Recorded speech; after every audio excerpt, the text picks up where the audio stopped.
Look, giving text-based advice on Reddit for problems that arise in a purely visual platform is for the birds. So that's why I started this community service series where I give actual proper advice with visual support. So today we're helping out Pancake Papi, spelled with a 1 at the end. I love reading people's online names out loud. It's just such a funny thing to me. Anyway, he posted on Reddit saying he's having trouble understanding keyframes, figuring them out, and he posted his video. So here's what it looks like. And he did a good thing to leave in the interface showing the keyframes. Because let me tell you, I looked at that and I felt that struggle from here on my chair, alright? I've been through that same struggle and I know exactly where you're coming from. And yeah, I agree, this keyframe thing can really take you for a ride. Where you reach a point after adding a bunch of camera keyframes in, where it would look good if the camera wouldn't just sort of whip around so much. So you think to yourself, let me add a few more keyframes to force the camera to be where I want it to be. And then it just gets worse. And then you start thinking with linear keyframes, you know, the yellow ones, and it just becomes this weird losing battle with a video game. So you end up with this, you know, and you're in over your head. But like I told him on Reddit, alright, we're skaters. We're not gonna let a little learning curve discourage us. So, Monsieur Pancake Papi, I'm gonna show you my 5-step structured approach for filming a line in session. Basically starting from scratch with no keyframes in the timeline, alright? Because you're not going to be able to fix something that has already so many keyframes set in. At this point, you got to cut your losses and start from scratch, and I'm here to help you with that, alright? And that's all that we're covering in this video, so let's get started. So in session, I already did the skating, and this is in the replay editor.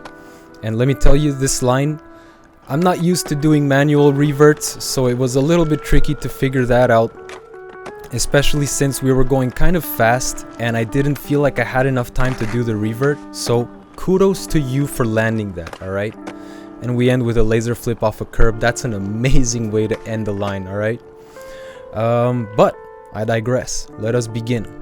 So step 0 here would be properly set up your workspace. So you can see that I just finished cutting my clip exactly where I want it to start and end. Then you hold your right shoulder button and hit triangle or whatever it is on your controller to expand that little clip into your full timeline so that you have a clear workspace to work in. Then you break out your fisheye, and when you're in the replay editor and you change your camera lens to a fisheye, there is a bug for the field of view. It is not the correct field of view, trust me on this, and all you need to do to fix it is just mash your camera setting until you get to free cam and it sets it properly, alright? And now you're set up to start working. So step 1 is put a keyframe at the start of your clip while putting your filmer where they should be to start the clip. So let me just check real quick how you started your clip here. Okay, so actually you were following the skater along as they were rolling up to the mani pad, so this is where you should be putting in your keyframe here. And next, go all the way to the end of your timeline and put your filmer where they should be. So they were at the end here off the curb and they were looking up. That's step 1.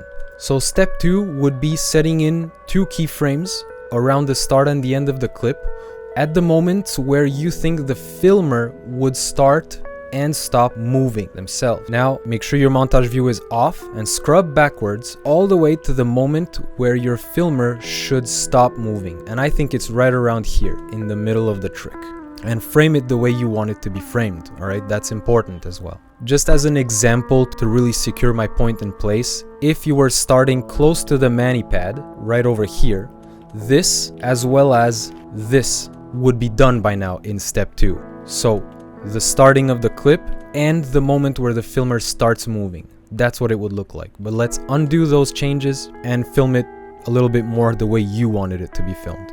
So that was step 2. So step 3 would be put in 1 keyframe for each trick in the middle of the trick.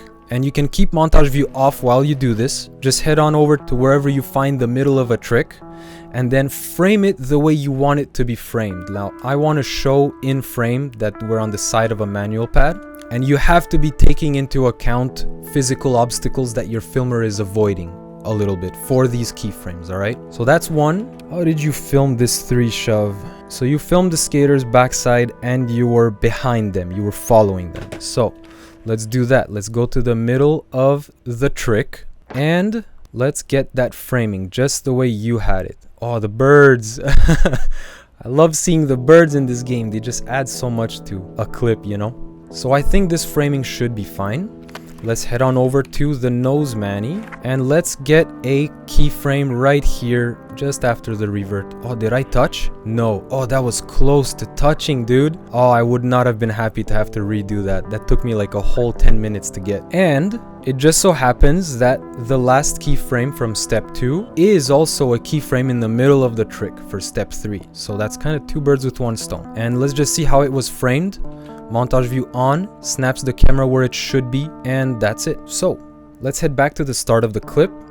Now it's important to understand that steps 1, 2, and 3 are there to set in some placeholder keyframes that give you a rough idea where the camera should be at any given moment. So in step 4, for each trick, you want to add 1 keyframe at the pop and 1 keyframe at the landing. So we're going to go to the nose manny, keep montage view on. We're gonna go all the way back to where the popping animation begins. So right around here, he's starting to lift his shoulders up, so right around here. But this is where you want to take note of something really important. Now that you have the camera speed set in for the entire clip, if you move your camera in certain ways, it's going to speed up the camera or slow it down. And if you're not careful with that, it will end up being very jittery, jumpy camera work. What I mean by that is your skater is going to the left of the screen now. So if I move the camera to the left of the screen along their path, I'm speeding the camera up. If I move the camera to the right, so back behind the direction of the skater, if that makes sense, then I'm slowing the camera down. And if we do that too much, then we start creating jittery and jumpy camera work, like I said. So instead, you want to bring your cursor to a moment in the timeline where you want to put in a keyframe, and you want to move in closer or farther from the skater while doing as little as possible movement forward and back on their direction. All right, so let's move in a little closer. Let's get a really nice shot right over here, focusing a little bit more on the footwork. And let's see, going all the way back here. All right, and we said we're gonna put in a keyframe at every landing. So the camera is here and the camera is quite up high. That's fine. We can adjust height as well without any jittery consequences to our actions. And let's bring in the camera closer to the landing. Let's maybe even get really in there and film the feet from up close. Now, it's fine if you start clipping into things. It's fine if things get out of frame in this step. Don't worry about that right now. We're gonna fix it later. For now, we're just doing 1 keyframe for every pop and every landing. So right around here is another one. So this is a tricky one. Right now, we have no choice but to move forward along the skater's path. So we're speeding the camera up, but we have no choice. And we gotta bring the camera down a little bit and angle it upwards. Let's go all the way to the landing and let's get this landing as well. Slow the camera down, angle the camera downwards, and film the back foot. There we go. Now this is gonna look like garbage. Do not worry, all right? We will fix that in step 5. Let's move on. Get a good keyframe for the pop over here. So let's get in a little closer here, a little bit lower to the ground. Let's film the feet again. We're up. We're gonna clip through the wooden boards, that's fine. And we're going to get a keyframe for the landing. Now you might think that you need to slow down your camera here. But in fact, if we bring it back to where we were and we just adjust where the camera is pointing, you can see that it's actually not that bad. So let's just bring the camera low to the ground and move in closer to the feet. Get the feet and get out of frame. It's fine. Let's properly frame the pop here. I want to be a little bit strict and avoid moving forward or backwards on the skater's path. I just want to back away from them and get everything in frame. That's all I want to do right now. And let's get a proper framing for the landing. So let's move in a little bit closer to the sidewalk's edge. Get a keyframe here, looking a little bit downward, keeping the skater center. All right, that was step 4. Each of these tricks has 3 keyframes specifically dedicated to it. except we have something extra that we want to take into account. So in this case, because you're writing up and down a pyramid, you want to add an extra couple of keyframes. And by couple, I legit mean a couple. Two. One at the bottom of the pyramid, keeping in mind that we don't want to speed up or slow down the camera, and one at the bottom of the pyramid on the other side. So here we're a little bit too close for comfort. Let's just slow it down a little bit because the filmer is following the skater up and down the ramp. That's what we want to emulate here. Let's see, does this look at least a little bit clean? All right, that's acceptable for step 4. Good, good, good.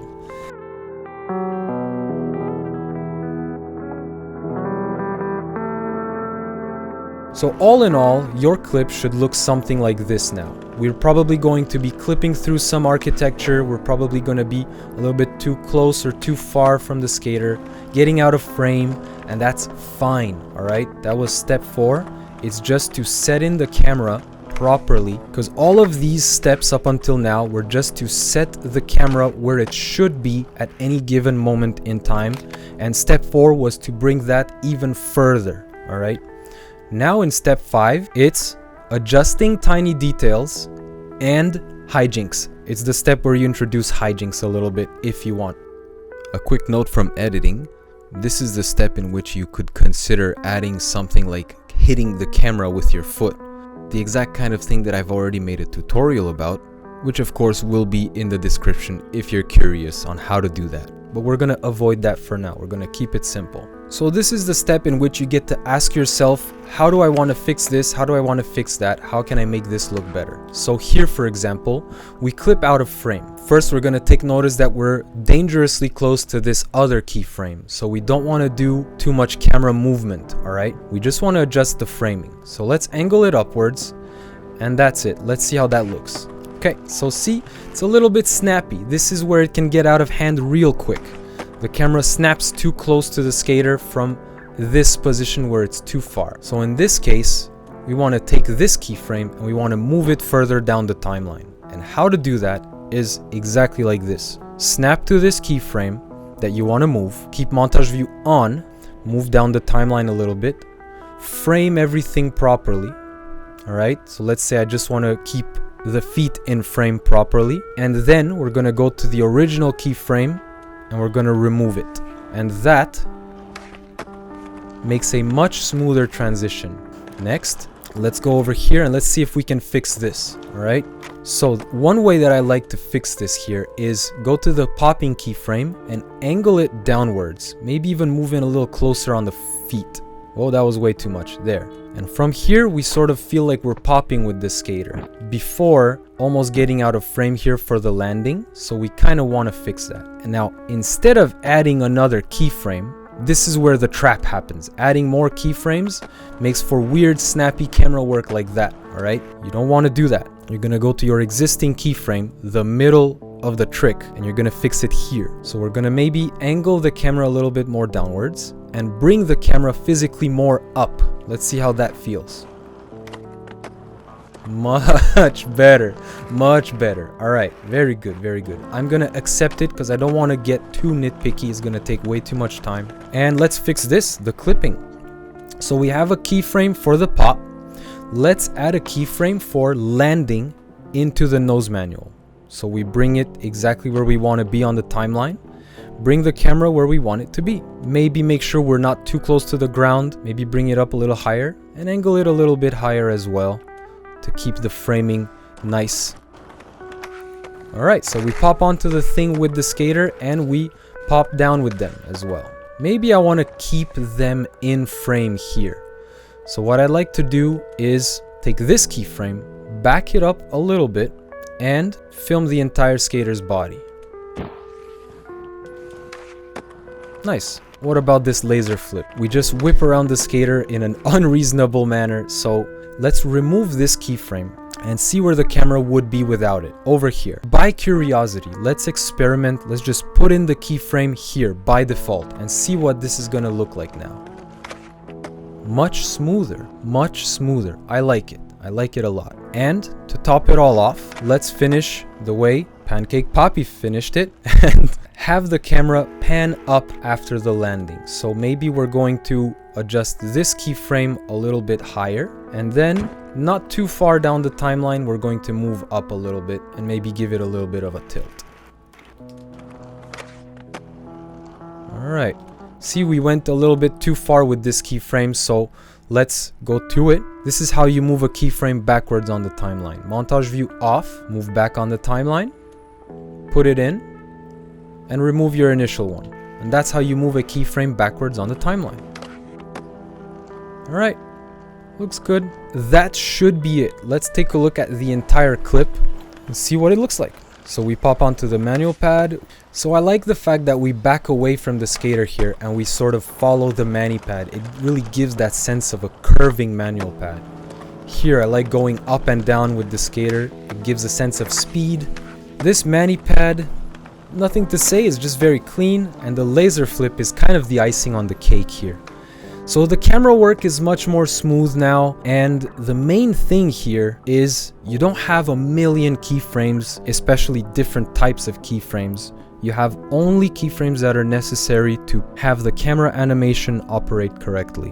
Which brings me to the last part of this video. In general, you want to adopt a mentality of less is more. And when filming lines where you have to have lots of keyframes in, it's going to be very difficult to apply the less is more idea.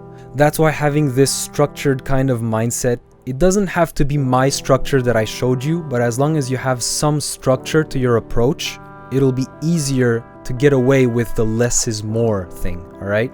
But that's overall a general rule of thumb for Sessions Replay Editor, alright? Less is more. And hey man, we got your clip. Hope this helps. And if you apply any of these changes to your clip, or if you apply any of these notions to a new clip, post it. Tag me, man. I want to see your progress. I want to see what helped. I want to see what worked for you. Probably is going to work for others, and I'm going to try to integrate that into future videos. Community service, actual proper advice with visual support. All right. So I'll see you in the next one. And until then, patience for your practice. And with that, we've officially broken the hiatus. We're back, baby.